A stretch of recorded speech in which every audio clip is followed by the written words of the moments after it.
అందరూ చెప్పారు రాజా చేసింది మీ కుమారుడే అని. కానీ ఆయన ఏమాత్రం చెలించకుండా నా కొడుకైనా సరే తప్పే అని చెప్పి బహిరంగంగా చేతులు కాళ్ళు కట్టేసి అందరూ చూస్తూ ఉండగా తల నరికి పాడేశాడు అంతే. అమ్మవారు అబ్బా ఏమి ధర్మనిరతి నాయన నీది అని కనకవృష్టి కురిపించింది. అప్పుడు కనకదుర్గాదేవి అయింది. అప్పుడు ఆయన అమ్మ కుమారుణ్ణి నువ్వే ఇచ్చావు, మళ్ళీ తీసుకుపోయావు, ఇప్పుడు బంగారం ఇచ్చావు, ఏమిటి తల్లి ఈ లీలలు అని బాధపడితే అమ్మవారు ప్రత్యక్షమై ఆ చనిపోయిన చిన్న పిల్లవాడిని రాజు కొడుకుని అందరినీ బతికించారు. ఆ రకంగా కనకదుర్గా అయ్యారు. దీని తాలూకు శాసనం కూడా ఇప్పటికీ ఉంది.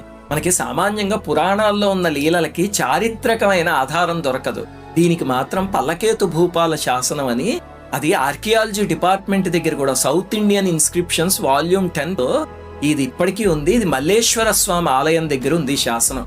అందులో 65 పంక్తులు ఉన్నాయి. వాటిల్లో 6 నుంచి 12 పంక్తుల వరకు ఈ కథ ఉందని. ఇదంతా గుర్తు చేయడానికి